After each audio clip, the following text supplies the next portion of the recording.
अंधाराला घाबरत नाही आभाळाची साथ आहे. अजून आमच्या पाठीवरती शिवबांची थाप आहे. अजून आमच्या पाठीवरती शिवबांची थाप आहे. मोडेल पण वाकणार नाही तेच बाळासाहेब आमच्यात आहे. मोडेल पण वाकणार नाही तेच बाळासाहेब आमच्यात आहे. बाळासाहेब देसाईंना वंदन करून मी माझ्या भाषणास सुरुवात करतो. बाळासाहेब देसाई अर्धवियोग नेते ज्यांचं पूर्ण नाव दौलतराव श्रीपतराव देसाई. त्यांचा जन्म 10 मार्च 1910 रोजी तालुका पाटण जिल्हा सातारा येथील विहे येथे झाला. आईचे नाव दरुबाई. मुसळधार पाऊस, काळाकुट्ट अंधार, सोसाट्याचा वारा, कोयना महिना पूर अशा परिस्थितीत दरुमाईच्या पोटी बाळासाहेब उर्फ दौलतराव जन्माला आले. शिवाजी महाराजांच्या काळात मरी या गावाला मरगमहल असे म्हणत या मरगमहालाचा कारभार महाराजांनी देसाई घराण्यास सुपूर्द केला होता. या देसाई घराण्यात दौलतराव नावाची ही दौलत जन्माला आली. पराक्रमी शूरजांची आठवण म्हणून बाळासाहेबांचे नाव दौलतराव ठेवण्यात आले. बाळासाहेब 1.5 वर्षांचे असताना दरुबाई यांना देवाज्ञा झाली व बाळासाहेबांचे मातृछत्र हरपले.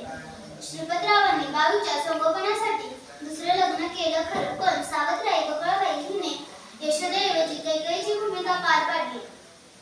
श्रीपतरावांनी मात्र वडिलांबरोबरच आईची भूमिका पार पाडली. बाळू 5 वर्षांचा होईपर्यंत विह्याला मामाकडेच होता. श्रीपतरावांनी पुढील शिक्षणासाठी मरीला स्वग्रामी आणलं. गावात 4थी पर्यंतचे शिक्षण पूर्ण झालं. पुढे 7वी पर्यंतचे शिक्षण कुंभारगाव, कराड, पाटण, कोळेवाडी येथे अत्यंत परिश्रमाने, जिद्दीने, चिकाटीने ध्येय समोर ठेवून पूर्ण केलं.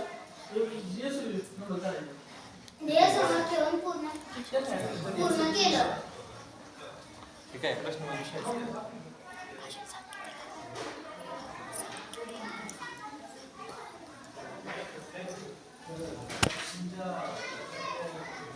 ध्येयाला वेडी झालेली माणसं ध्येय प्राप्तीपर्यंत थांबत नाहीत हेच खरं. घासल्याशिवाय धार नाही तलवारीच्या पाठीला, घासल्याशिवाय धार नाही तलवारीच्या पाठीला, आणि बाळासाहेबांच्या विचारांशिवाय पर्याय नाही या महाराष्ट्राच्या मातीला, आणि बाळासाहेबांच्या विचारांशिवाय पर्याय नाही या महाराष्ट्राच्या मातीला, पर्याय नाही या महाराष्ट्राच्या मातीला. कराडमध्ये प्लेगच्या साथीने थैमान घातलं, त्यामुळे पुढचा प्रवास कोळेवाडीकडे. पुढे सातारा केंद्रातून म्हणजेच वर्णा किल्ल्याची परीक्षा ते उत्तीर्ण झाले. करून जीवाचे रान दिला सर्वांना मान, करून जीवाचे रान दिला सर्वांना मान, अशी बाळासाहेबांची शान भल्या भल्यांची झुकते मान, अशी बाळासाहेबांची शान भल्या भल्यांची झुकते मान. 1930 साली मॅट्रिक झाले. राजाराम कॉलेजमध्ये प्रवेश मिळवला. 1934 साली BA आणि LLB अर्थात बॅरिस्टर 1937 मध्ये झाले. कराडमध्ये वकिली सुरू झाली. या साऱ्या खडतर प्रवासात श्रीमंताची श्रीमंती ही पाहिली आणि गरिबाची दयानिधी ही. याच वर्षात 1937 मध्ये श्रीमान राजराव पाटील बेनाडीकर यांची कन्या चिसौका वत्सला देवी यांच्याशी त्यांचा विवाह झाला. सह्याद्रीचा सुपुत्र तुम्ही या कोयनेचे लाल, सह्याद्रीचा सुपुत्र तुम्ही या कोयनेचे लाल, कर्तृत्वाने ज्योत जळी महाराष्ट्राची शान, कर्तृत्वाने ज्योत जळी महाराष्ट्राची शान.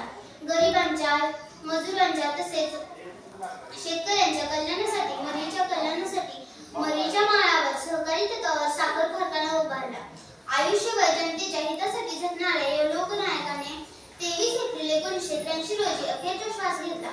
शेवटी जाता जाता एवढंच सांगते, जो 5 वर्षाची सोय करतो तो बियाणे पेरतो, जो 5 वर्षाची सोय करतो तो बियाणे पेरतो, जो 50 वर्षाची सोय करतो तो माणूस पेरतो, जो 50 वर्षाची सोय करतो तो माणूस पेरतो, आणि जो 500 वर्षाची सोय करतो तो विचार पेरतो, आणि जो 500 वर्षाची सोय करतो तो विचार पेरतो, धन्यवाद.